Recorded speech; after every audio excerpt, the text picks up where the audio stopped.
7-1 in the AFC, undefeated on the road, by the way. So if they keep this up and they secure that number 1 seed, the rest of the AFC is going to rue allowing the playoffs once again to go through Foxborough. And there you have some updated power rankings, fresh, hot off the presses. Fresh. Everybody now is, everybody at least on the screen, unanimous in their agreement that the Patriots are the class of the AFC, followed by the streaking, defensive-oriented Kansas City Chiefs. How about that? Yeah, and let's bring in Steve Wyche from NFL.com and NFL Network. Steve, Michael's been reluctant to proclaim the Patriots for fear of being too inside, too far inside, that bubble. Didn't want to be, close. He's too close to it. Have been reluctant to proclaim the Patriots as the class of the AFC. Steve, after last night and thanks to this 7-game winning streak that they're taking to the bye, is it clear that the Patriots are the class of the conference, or would you lean more toward a Kansas City who's got it together on defense and still figuring it out on offense, which is quite scary? Well, the Patriots, it's clear that they're the class of the conference this week. Because, look, had Baltimore converted that 2-point conversion, we probably would say they're the class of the AFC. I mean, it's just that much of a whisker in the AFC as to who we're thinking is the top team. A couple weeks ago, we were saying Tennessee. Okay, a couple weeks ago before that, we were saying Buffalo. But I will say this about the Patriots. The fact that their defense is so dominant. I mean, look, Bill Belichick's not going to run the ball 46 times if he doesn't think his defense can keep the Bills' offense out of the end zone.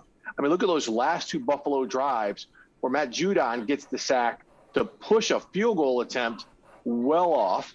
And then you had Adrian Phillips make the play to bat the ball away from Dawson Knox. I mean, Buffalo was driving the ball, but the fact that the Patriots played such good red zone defense and keep teams out of the end zone is why Bill Belichick feels, hey, in conditions like that, we can just run it if they're not going to stop us, even though they weren't necessarily putting a ton of points up on the board. So that's why I think the Patriots right now is they can play any style of football that they need to play, are the cream of the AFC. But again, that is a very tender position as we go week to week to the rest of the season.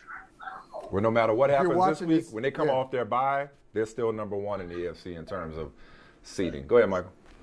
Now, if you're watching this team, Steve, that is the cream of the crop of the AFC, and with your background, pride of the Mecca, Howard University grad, Steve Wyche. So, how do you ask the question after the game?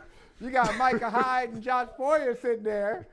How do you ask them about the running game and the 46 out of 49 runs that they had to deal with and didn't deal with very well? How do you ask that question? Well, I would say, look, in back-to-back weeks, you guys have got run on. You guys were like almost sacrificed. Like, I wouldn't say that, but like in back-to-back weeks, teams have run on you in a way where they feel comfortable doing so. What is the issue there? Why do teams feel so comfortable running the ball on you? I'm not ever going to ask somebody, were you embarrassed, unless they laid down. And I did not see the Buffalo Bills lay down. I have seen teams quit covering the NBA in games. I have seen teams quit covering the NFL in games. Those dudes were fighting their tails off. They were just playing a team that we've seen put the helmet on every team they've played the past few weeks in the run game.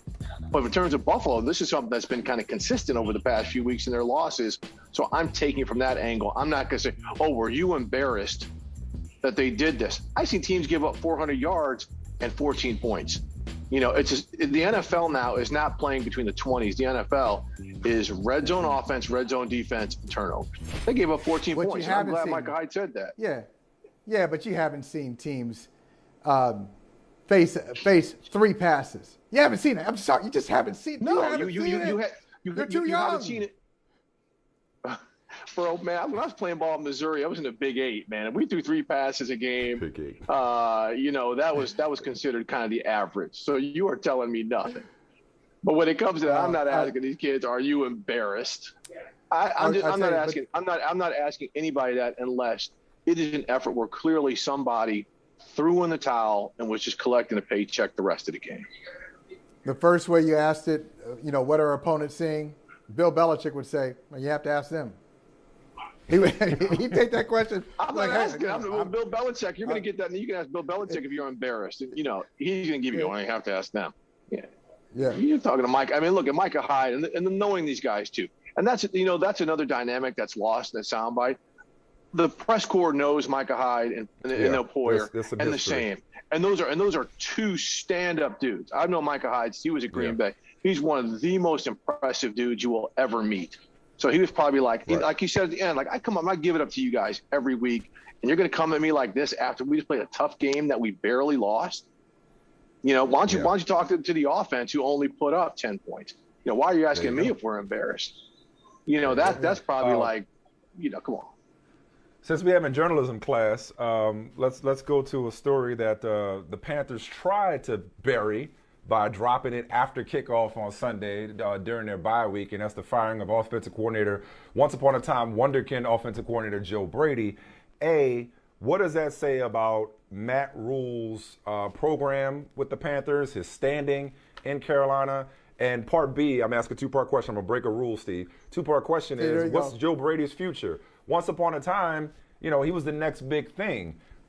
Could he end up landing in Cincinnati to help out Joe Burrow? Who knows? But what do you make of the firing of Joe Brady after, I believe, 28 games as OC in Carolina? Well, let's take the second part first, because that once upon a time was last year when he was the next big thing. I mean, he interviewed for some head coaching jobs, and all of a sudden now that luster is gone. I mean, because things weren't working well, and a lot of people are saying, hey, they went through all these quarterbacks, and you're going to hang this on Joe Brady. But the more and more you're talking to people, because I was like, wow. I mean, the timing of this is very peculiar. And it seems as though the fancy of Joe Brady isn't as great as we thought it was. Like, a lot of people said, look, he did this with Teddy Bridgewater in New Orleans. He did this with, Joey Burrow at LSU. He's this wonderkind. And now that you've seen the body of work, you're kind of like, well, maybe it was more so Joe Burrow. To your question about what does it say about Matt Rule's stature in Carolina, it goes to show that he's the Don Dada, that he's got the power and he's not going anywhere right now. But it also, you heard him say, hey, I stepped out of my box. I hired someone I really didn't know based on the hot guy reputation. And he saw that it didn't work, at least for what he's trying to do. Here's the question. So I remember about 4 or 5 years ago, there was a defensive coordinator named Terrell Austin, black defensive coordinator, hot candidate, right? Goes to Cincinnati. He's a DC for Marvin Lewis. Marvin fires him halfway, 2/3 of the way through the season. Haven't heard Terrell Austin's name anymore. Like, is that going to happen to Joe Burrow? And if not, why? It is amazing how, some people are going to be impacted this way, one way or another. I want to see if Joe Burrow, if that shine is still on him. Joe Brady, I'm sorry, if that shine is still on him, or if all of a sudden people are like, okay, let's step back and realize that maybe we cast a little bright of a light on him just because he did big things in 1 year at LSU. It's funny because I see where you're going there, and let's continue that conversation. It's that time of year. We're in December. And we talk about the next guy. Are we any further along in December of 2021 than we were in December of 2020? I haven't heard Eric Bieniemy's name come up one time, maybe not this year because the offense has been struggling. Haven't heard about any other African-American assistant coaches, coordinators, D coordinators, special teams, whatever, for head coaching jobs. How about you? Are we further along than we were last year? Nope. I mean, look, there'll be some names. There'll be some names mentioned. Byron Leftwich, if the Buccaneers keep on doing things, he's going to get some job interviews, as will Todd Bowles, their DC. I think Todd's got a shot to probably get a job this year. And I think Eric Bieniemy will probably get some interviews as well. Because here's my thing.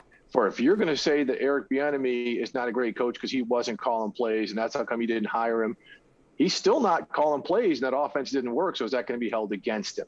Is just going to be the two faces that we're going to wear on this one when you're using the same rationale. So in terms of the diverse candidates, again, those are some of the names that you're going to continue to hear. Leslie Frazier, the DC of Buffalo. You're going to kind of hear some of the recycled names. not so much some of the fresh names coming out of it in the NFL. It's a good thing we're starting to see it, those, and, you know, NCAA, Marcus Freeman getting that job at Notre Dame, that's a big step. Mel Tucker getting James Franklin getting broke off. Mel Tucker. Yeah, it's been a good run. It's been a good run for the Bros. Meanwhile, in a league, real quick, you got to give a shout out to Deion. Real quick, give a shout out to Deion Sanders. We did yesterday. Yep, pushing all the right buttons. Yeah, absolutely. Pushing all the right buttons on and off the field, Steve Wyche. Yep. On and off the field, Absolutely. pushing all the right buttons. We talked about him in yesterday's show. Absolutely. Who saw him being a star this quickly at Jackson State? So in a league that's week to week, you got a 7-2-5 game winning streaks in the AFC. Owners of the longest winning streak in the NFC, Michael Holly's Washington football team, led by Taylor Heinicke, who I believe in the last 4 weeks has made probably like $1 million. I think he gets $250,000 with every one of these wins, these last 4. So he's making some money. Is it 500,000 total? Or it's 120. 500 a game? 125. Yeah, no, 125. 125 per. So it's $500,000 in this winning streak. Thank you. 125 per. The team seems to have rallied around him. Has Washington found its quarterback long term, or is he still just a bridge to the next guy? This is an organization that, you know, over the years has cycled through quite a few quarterbacks looking for the next big thing. That's a great question. That is a great question, because I think there's going to be so much quarterback movement. There's so many teams that are going to need quarterbacks. You don't have a ton of great quarterbacks coming out in the draft. So is Taylor Heinicke going to be the guy because Washington says we like what he does, or is he going to be the guy by default because they just couldn't get some of the other quarterbacks who are going to be moving around, guys, potentially Aaron Rodgers, Russell Wilson, Deshaun Watson, some of these other quarterbacks, you know, Cam Newton possibly, Jameis Winston possibly, and maybe they don't get any of them. They say, okay, well, we like Taylor. You know, we're familiar with him. He's played good at the end of last season when he had to come in the playoff game. He came in and played well this season right here. So this is why I think this next month is really going to be a heck of an audition for him, because the way the Washington football team is playing in all phases right now, they are a dangerous football team. They're only 2 games behind the Cowboys. They play each other twice over the next 3 games. So that's going to be real interesting. It's an audition for him. If the guys rally around him, do not ever underestimate the point of your teammates playing well for you when it comes to decisions like this. I mean, that's why a Jake Delhomme lasted as long as he did in Carolina, because his teammates loved playing with him. He may not have been the most talented like Heinicke, but the fact that teammates rely on you and trust you, that goes a lot into those types of decisions. I like that. I like that comp, Jake Delhomme. Hey, man, you always show up to play for us. We appreciate you. Thanks so much for the knowledge, the journalism class, and we will see you again soon, Brother Wyche. Thanks so much. Appreciate you. Yeah, You got it. Take care, fellas. We'll see you out there soon. Hey, thanks for watching Brother from Another on YouTube. Make sure you hit subscribe before you leave, and be sure to watch us 3 to 5 p.m. Eastern Time on Peacock. Appreciate you.